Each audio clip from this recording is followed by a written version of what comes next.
Sometimes I feel I no take it anymore, and my strength is gone.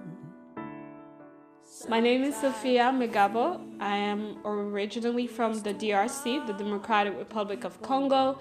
I've been living in the US for over 10 years now, and I'm a student at the University of Maryland. So my country, the DRC, is a very rich country with many resources. However, the DRC has gone through many challenges, and it has also been known for poverty. Despite the sadness and the war and many different changes the DRC has gone through, it has overcome a lot of tribulations. But one specific courageous person that I've recently met is Miss Esther Kitenga, and she's a woman who has created an orphanage with 70 kids, and she does this by herself.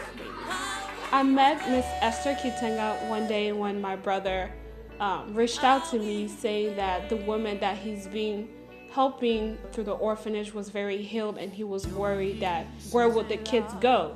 It really has struck my spirit, and when I took the opportunity to go to Congo, I told myself I had to reach out to her. My name is Esther Kitenga. I am responsible of the orphanage that you will hear about today. The orphanage was created July 24th, 1998 officially, but it's been running for over 17 years. When I started this journey, I didn't really think it was going to turn out to be an orphanage.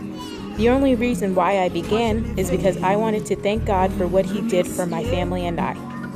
My sisters and I were orphans from a very young age, and we were taken care of by an orphanage in our province of the DRC. Later on, I got married, and unfortunately, my husband passed away early in our marriage. And then this is when I decided to start taking care of unwanted kids and orphans, and that is all I wanted to do.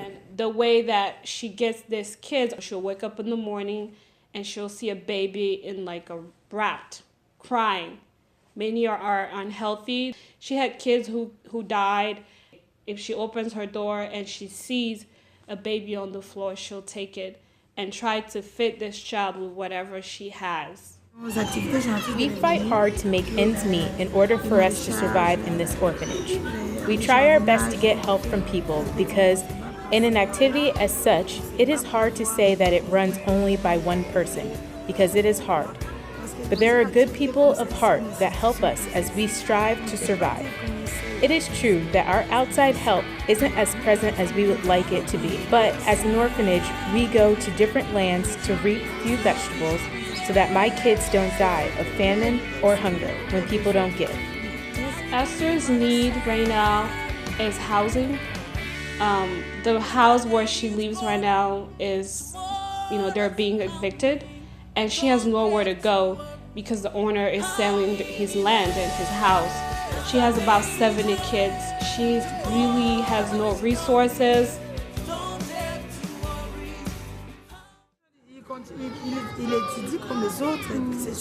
My task is not easy. I'm asking for any person of a good heart or compassion to please stretch out a helping hand for these kids. You know, if someone was never raised in these conditions, it is not easy for them to do what I do.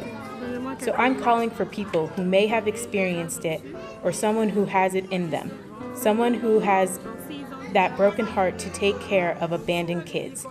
And it is why I'm calling people from all demographics around the globe to give a strong hand in helping us. As I'm still alive, I know that God has a better future for us. So help us raise these kids. I don't want to make this video about sadness or poverty, as far as Africa.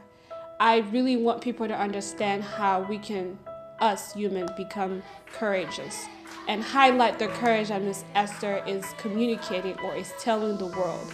Despite poverty, despite sickness, despite a lack of education, or despite anything you may like in this world, as long as you have courage, you can pass it down to your neighbor. You can pass it down to the younger generation. And this is the message that she's communicating to people.